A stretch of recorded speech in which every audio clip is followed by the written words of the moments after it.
today we are diving into a topic that we have not yet discussed on the podcast, Hayley. We haven't even sprinkled anything in about this, Becca. Not from our youth. I feel like we only discuss our dabblings in this topic as adults. Tell the good people the fun we're going to have today, Becca. We are exploring the world of the devil's lettuce. I gotta say, the devil's lettuce is my favorite slang for marijuana. That's topped with, like, reefer is my other favorite. Reefer. You don't hear reefer nearly enough. Where did that one come from? Reefer Madness, maybe? I don't know what that is. The movie from the 1950s where they showed all of America that they were gonna, like, go crazy from weed. You never saw that in health class? We've only watched it in health class. I don't know. I went to a different school for health class, so maybe that's why. As we've made abundantly clear so far this season, yes. Today, Becca and I are going to do a deep dive into the very first time we smoked weed. And I have to admit, we did have plans to be under the influence for this episode. And what happened with those plans, Hayley? Tell us. We made some discoveries that it might not be the best choice for us. We're just, like, kind of all over the place to begin with. And we don't usually partake in substances and then record. So why don't we just try to be responsible today? We chickened out is what we're trying to say. And it's still going to be fun. It's still going to be reminiscing. But we have to do it with a sober mind because we also don't want to forget anything. There's a lot to remember. There's a lot of important details that we can't let loose. But before we get into those, shall I regale us with another Reddit post? Yes. Who are our Redditors? What are they talking about today, Hayley? So today they want to know, U.S. millennials, did DARE even teach or do anything for us? And for those who don't know, DARE stands for Drug Abuse Resistance Education. And after some further research, we discovered DARE does still exist in 2024. So thank God for that. And clearly, it's really doing what it needs to do. Here's what they wrote. I was thinking about the DARE program and how just about all of my friends who remember doing it are currently potheads, myself included. That entire program was so strange. I can't say I remember anything they really taught us, and my viewpoint on drugs is definitely different as an adult than what they taught. They said, I remember at my elementary school, the police officer who came to teach the program did a stranger danger section too and decided that kidnapping the kids in front of their class was a great idea to teach them a lesson as to why you don't take candy from strangers. With no warning, just grabbing his kids and running out of the building with us over his shoulder. I was one of the kids he picked because my dad worked for the town and he knew my dad. Do you like how I said that like Cordy would? I'm like, my dad. That's how Cordy talks for those who don't know. Another kid he picked peed himself. He was so afraid. That poor child. The entire program was so weird. Does anyone else have weird DARE memories, or did we just collectively hallucinate the whole thing? For me, I don't specifically remember DARE, but I remember those type of like programs that they would do. Those programs are out of control.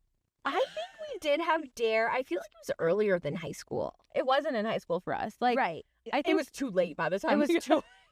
Well, DARE was the program that they would bring the drugs in. Sometimes they would literally bring like real drugs and show the kids like, this is what crack looks like. This is what, because it's police. Did that. Okay, so you did that. Definitely. Was that in high school? I feel like it was earlier, but this story, it's not DARE related, but a similar program as they talked about the stranger danger thing. Yeah. I had a friend who was a teacher. Mind you, I went to an education college, so I have a lot of friends who were teachers, and of that list, I would say 80% no longer teach. Like, they just are not into it, and I support them, but that's sad. That is sad. And I think a lot of that's a deeper issue we could dive into. Teachers don't get paid nearly enough. They didn't back when we were students, and they still don't to this day. Certainly don't with this inflation, so just throwing that out there, especially after you hear this story. So she was telling me in her classroom, which was elementary school, they would do school shooting reenactments, I guess is the best way I can describe it. Oh my God. Little kids, and they would have Nerf guns. And they forced my pregnant friend to jump out it was a first-story window, I do believe, but nonetheless, climb out a window, and they still shot her with the Nerf gun. Like, on her way out? Yes. Like, to show, like, you were going fast enough. Yes. That's so much up. We never did that in school. And that was just, I was like, girl, quit. Like, did she? Eventually. Okay. I don't think that was, like, the final That should have been. Girl, I was like, that's crazy. So sometimes school, like, I appreciate preparation. Yeah. For life. But, like, maybe you could have prepped me to do my taxes. That's instead just traumatizing for your teacher friend, and her students. I have a similar memory that's just unlocked in me at Campbell, my new high school. It must have been senior year, so we're, going a little forward. But I remember they pulled the fire drill and told everyone to go out into the main parking lot. And it was a whole school out there, and we just see some girls lying on the ground around, like, 2 fiery cars. There's a helicopter overhead. There's a fire truck coming out. So we thought there was an actual accident. Can I just stop you for a second, Becca? The cars were actually on fire. They did something. I could find photos. So it's not that I don't believe you. That is just so outrageous. They probably took smoke bombs and, like, put them in the cars. Okay, please. And continue. They had towed the cars in, so they were already smashed up looking. Like, they did this full reenactment, had girls running up to their friends and screaming and crying like they had just found them on the ground. And all 400 students are just watching this happen, and we don't know what the heck is going on. Did you know the people on the ground? Yeah. So what was the point of this? It was the MAD Club. It's like Moms Against Drunk Driving. Yay. And the kids in the MAD Club had planned this whole reenactment. I'm sure there was an adult around. You had a MAD Club? I'm pretty sure it was like a MAD club of students whose goal was they were mad. I really support scaring people from drunk driving, because drunk driving is a crazy thing to do. Do not drunk drive. Yeah, like, I think that's a crazy thing to do. That is a bit of a traumatizing experience. Yeah. But I guess if it had to happen to you, I'm glad it was your senior year of high school. It wasn't like elementary school, yeah. So these were student actors. Yeah. Trying to prevent you from drunk driving before prom. It was right before prom. Yep. Oh. That was why they did it. Was like reminding us, this is in your mind. This just happened. Don't drink and drive. It's a good lesson. But how much trauma do we need to inflict? Like, how many scare tactics? I don't know. I think I support the drunk driving one more than... Not that school shootings don't happen, because of course they do more than they absolutely should in America. True. But I just don't know that elementary schools and Nerf got, like, I don't know. They don't I'm mix. not the expert. But you are. And you can tell us your opinion. I just think it's a lot to put on children. I just think it's a lot. But we do live in a crazy world. Honestly, this is why we all need pot. And thank you for bringing us back to what we came here for, Becca. And thank God that we live in a world, in a state where it's legal. Yeah, not a world where it's legal, but we both live in states where it is, and that's a blessing. So on that note, will you read us? This is such a treat when Becca has a little entry. Is this a journal entry? It is. It's dated September 30th, 2007. So to give our viewers like an understanding, I was about a month into my new school. And the last time I read a journal entry, I was just sharing that I didn't want to go to this school. Right. So let's see what's changed. So at this very moment in time, I'm feeling sad, confused, sick, and everything in between. Oh. I'm such a drama queen. Yeah, so basically, I'm just pretty bummed out. But I do have to say that listening to La Vie Boheme is helping with my mood. That nothing changes in our lives. We've loved Rent since conception. La Vie Boheme still, if I need to, like, feel better. Absolutely. That is a jam. Always. So that makes a lot of sense. So where the hell do I start? I haven't written since school started, and I have to say, Campbell sucks. Oh, no. I miss my friends, my school, and how happy I was last year. I've made a few friends, but no one who even compares to Nashua, a.k.a. Hayley. Doesn't we all know that? It should say that. It should. Sorry if I'm not giving Litchfield a chance. That was the town I moved to. If anyone wants to look it up, it's a tiny town in New Hampshire. But whatever, I don't feel like it. Oh, my stomach hurts so much. Nothing changes. Our tummy always hurts. John M. sits next to me in biology. Most random thing ever? Okay, this is a note. I remember this person. I just put his last name, but we're going to use his first name because, like, he deserves it. He's a great guy. Yeah, we have nothing negative to say about John. So I went to elementary, middle, and then high school at North with him. Mm-hmm. He was, like, kind of in our group of friends. Like, he dated a couple people that I was friends with. And we were like, cool. Like, he was just always, like, a fun guy. I get to my new school, and my first day, I am in biology class, and he is just sitting, like, one row behind me. And you didn't know he had also moved? No. Both of us had moved that year. We had both gone to North and then moved that summer. And he and I were all year, I remember just going into that class and being like, what are we doing here? And we just kind of bonded over, like, hey, are you going to Nashua this weekend? And he'd be like, yeah. And I'm like, cool. I'll see you there. And did you ever see him there? Maybe in a football game. We were frequent flyers at the football games, which is so funny to know how little we have interest in sports. Hey, you are a hockey host now. Come on. Actually, not to go off on a hockey tangent, I've really been enjoying my time. Hockey is very aggressive. It is. I like it. Mama like. And it's like a fun and entertaining environment. It is. It's like a pump-up experience. And that was comparable to our football games at school. Like, it was more of a social experience than a sports one. So shout out to John. I'll just use his last name. That's all right. Great guy. And he graduated with me and then went on to the military. So happy for him. Thank you for your service. Yeah. So anyway, we're going to just share a little bit more of this now. I think it gets good. Okay. It better get good, Becca. This is the good part. I went to Beth's party yesterday and it was pretty insane. Haha. I smoked pot for the first time, which I'm very proud of. Not in the way you'd think, even though it was pretty cool. I'm more proud that I did something because I wanted to do it and didn't listen to what anyone said. Wow. What is happening? She's rebelling. And the quote that I chose for this is, if you can't find something to live for, you best find something to die for. Tupac Shakur. Did you really say that? I feel like there was an era where there were a lot of posters being made and just merchandise with quotes and then an artist as if they said that. I don't know how accurate those always were. Yeah. Marilyn Monroe kind of got the brunt of that. I feel like there's a lot of quotes going around that we can't be entirely sure she actually said. Like, live fast, die young. She may have said that. Anyway, so I smoked pot for the first time when I was 15. It's fine. It's whatever. But I do think now, like, it was definitely out of, like, an aluminum can or something that was not healthy for me. If you listened to season 1 of the podcast, which you absolutely should have, if you've made it to this point, please. You remember Beth in her parties, and Becca, this was one of those parties. It is absolutely not shocking at all that you smoked weed for the first time at one of her parties because they were insane. Yep. What is sad and hurtful is that it wasn't with me. It wasn't. And that... It was with a guy I liked. It was with a boy.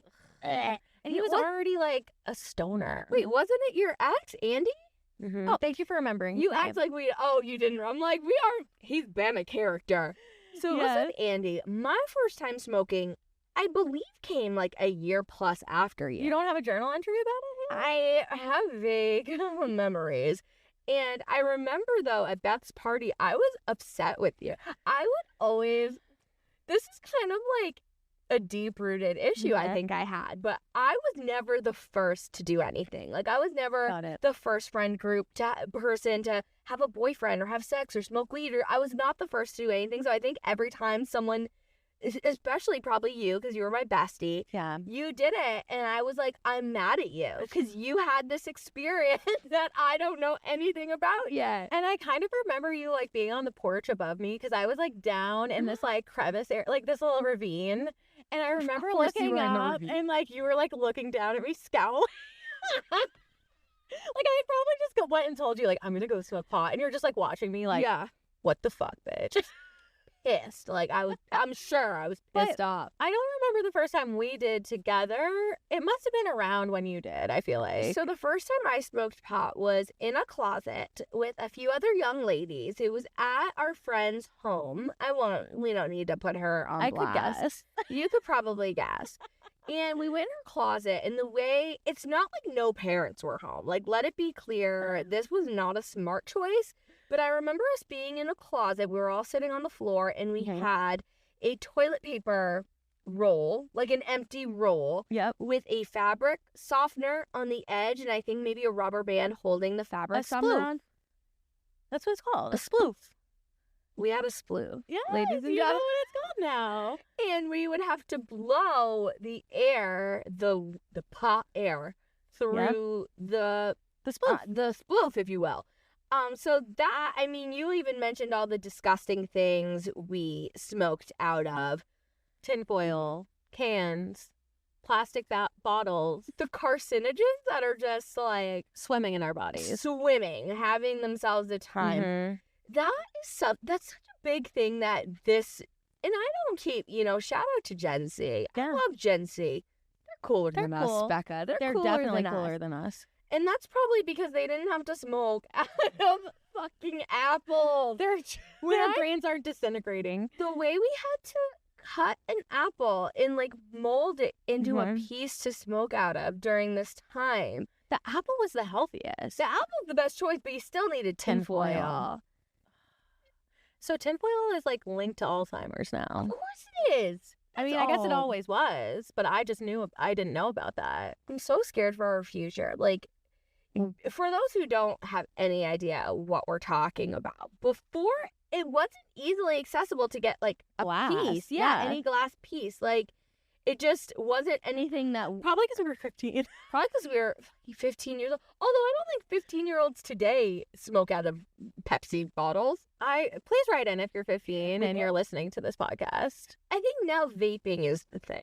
Which is also really bad for you. Popcorn exists. It's real. It's probably just as dangerous as what we were doing, but it just seemed like... Although maybe it's only bad for their lungs, not their brain. It was so bad, you guys. But anywho... That first time I smoked, what I remember the best about it is I didn't feel high at all.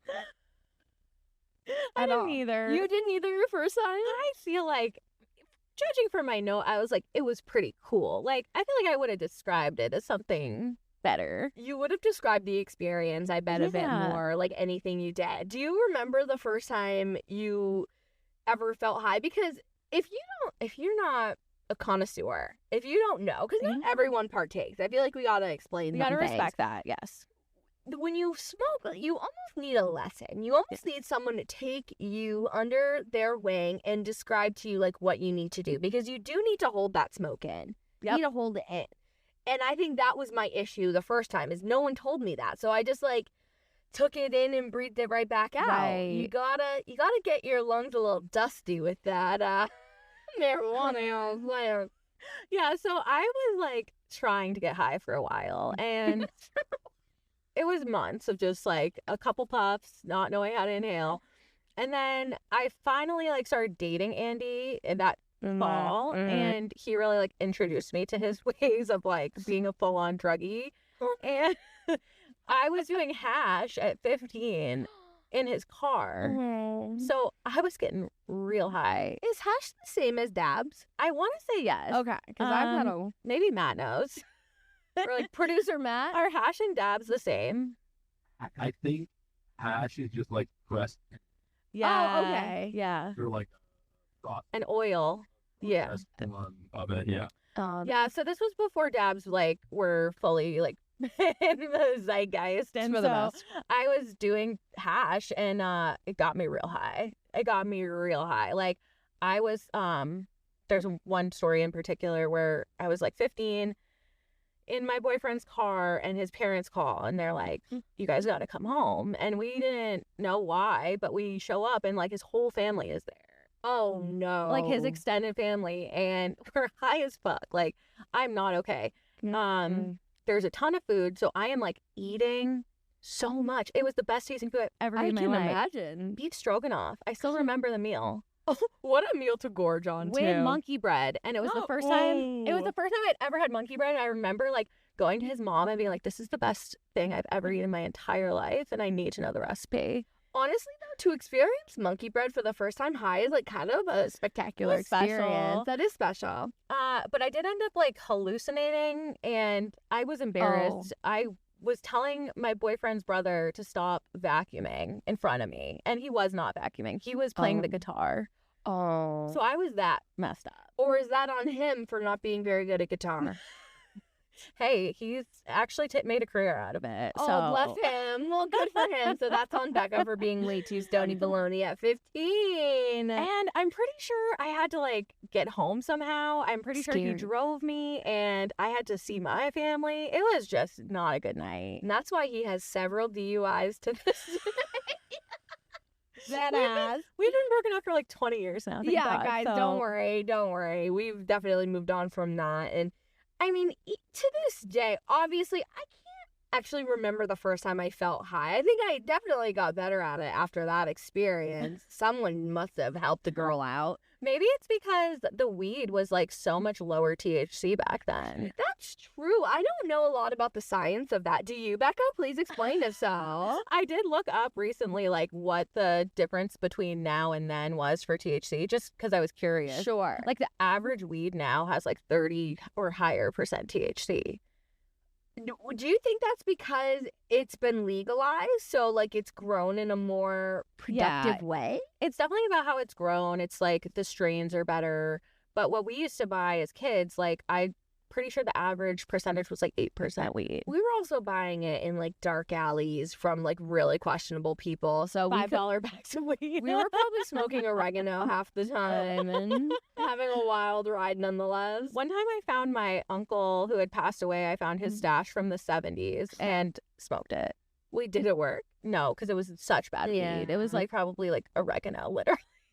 God bless. God bless. That brings us to another Reddit post that I discovered. A double Reddit post. Shout out to the millennials on Reddit. This one wrote, "How many of y'all are raw dogging through life? No antidepressants, weed, drugs, etc. Never me. I haven't come across one millennial who doesn't take meds for depression/anxiety or self-medicate. Are we all mentally ill? LOL." He wrote, edit. Based on the responses, the majority of millennial Redditors seem to be raw doggers. I think we're here to make this writer feel a little more at ease because I haven't raw dogged life since I was 14. I haven't raw dogged reality since I was a child. Like, no. I was learning how to dissociate to get out of here. Like, yeah, no. Absolutely not. I think, like, if you are a raw dogger, power to you. I don't know any, though. This is a lie. It must, you never know. Maybe people on Reddit are lying. No, I mean, hey, everyone gets through life their own way, and Godspeed to you. For me, no. I'm not raw dogging life. So whoever wrote this, if you want to be friends with us, we're definitely a safe space, and we would love to hang out. Maybe we should be raw dogging life a little bit more. Like, I mean, we're doing it right now. I took my antidepressant today, sorry. Yeah, I know. I was going to say, I'm like, No, to Becca's point, though, we should be raw dogging maybe a hair more than we are because in recent times, we did have an incident. And by we, I mean I had an incident. And I was there. Is it time that we talk about it? Are you ready? I'm not mentally ready, but we're going to. I'm proud of you. It's really recommended that I tell this story by maybe or maybe not my therapist. So shout out to Hayley's therapist. You're giving us some great content. Thank you. We love her. Well, to be fair, this is my story. She just encouraged me to share it. Please share your story, Hayley. Let's tell the story. Picture it. Salem, Massachusetts. Halloween weekend. November 4th, 2023. You remember the Yeah, because it was traumatic, Becca. Oh my gosh. That's her. So we go to Salem because we're celebrating Becca's birthday, our Scorpio queen. Thank you. And we go out to... I had actually never been to Salem before, but you had. Yeah, I went like 2 weeks earlier, and I was like, we have to come back here.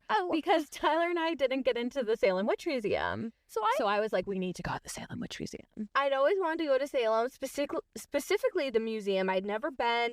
And growing up, my grandma always used to tell me that she studied witchcraft there. My grandma didn't study it in Salem, but my grandma was like the town witch. This actually great grandma, but still, it's the same. Like, I love this. Nonetheless, makes so much sense. It makes so much sense why we went. So we land in Salem, and before we get out of the car, we pop a few gummies. We pop a couple edibles, and we're ready. Are you surprised? We already talked about the Taylor Swift concert. That's just kind of what we do sometimes. Gallivant on a couple of gummies. Wish we didn't this day, though. So we stop, and we're like, let's get a little lunch before, because you have to make an appointment to go to the Salem Witch Museum. Like, you do. You have a certain calling hour. You have to arrive right on time, and then they put you in a queue. So we have our little lunch, and I partially blame this restaurant because they didn't have half of the menu items, so we had to share a sandwich, which is fine, but in retrospect, I'm like, what the fuck? Yeah, and you had driven down to me, so you were already... A couple hours. It was a long drive. So we eat our half a sandwich, and we share we have a drink. And I think it's important to share that the drink was literally this big. It was like a shot. It was like a shot. Like, I'm not over-exaggerating. This is not a lot of alcohol. But we go to the Salem Witch Museum, and we're waiting in line, and we're kind of having a time. It's a long line. We're making friends with the people in line. The edibles have hit. We're feeling good. But we're having fun. And to be fair, we do edibles in public probably more than we should. So it's not like this was a new experience. But we enter this dark, dark room, and I'll actually insert a clip of what it looks like in here for those who have never been to the Salem Witch Museum, because I do feel like you need to see the environment we were in to get the full scope. She began to babble or to run around on all fours, making barking or braying noises. When his daughter's condition became frighteningly acute, the Reverend Parris called in Dr. Griggs, a physician in the village. Dr. Griggs was at a loss.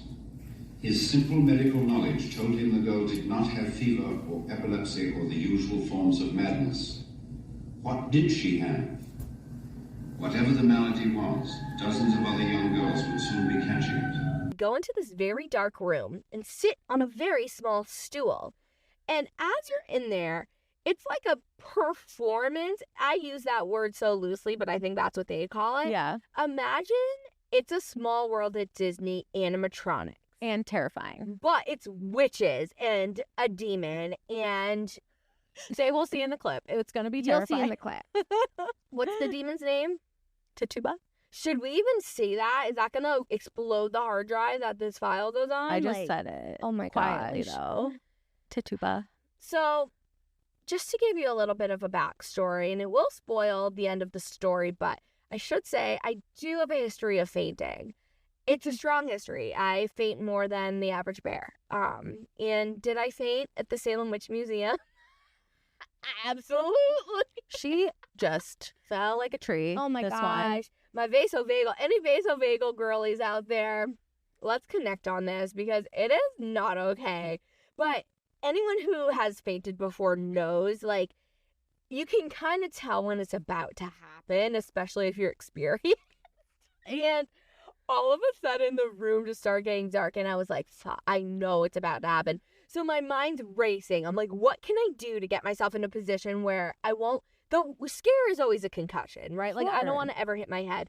Next thing I knew, I'm on the ground. A bunch of strangers are over me. I come to. My chest hurts so much. Later to find out, it's because a nurse nearby was performing a sternum rub on me. I mean, God bless her. She used your freaking chest like a xylophone. She was just going at it. I feel bad for you now to this day for that. I saw that happen. And I was just watching Hayley fall to the ground, and then a group of, like, women, because you fell away from me, and these women just kind of, like, surrounded your face. Because that's what women do, and that's why we are feminists. But yeah, I mean, this nurse obviously thought I probably died. So I support that she did what she had to do. But when I tell you my chest hurt for a solid week after. We couldn't hug you the next day. And Let it be known, I did not wear this outfit today by accident. I wore this outfit because this is the fit that I fainted in, and it just felt like I wanted to fully relive the experience. And we don't need to, like, dwell too much on the rest of the story, but I did faint again and throw up at the Salem Witch Museum. And the paramedics showed up. I had to convince them she wasn't fucked up. She was fine. And I also had to convince them not to take her in the ambulance. We had to beg. Was not fun. They really wanted you to go. Not ambulance. And I get it. Like, absolutely.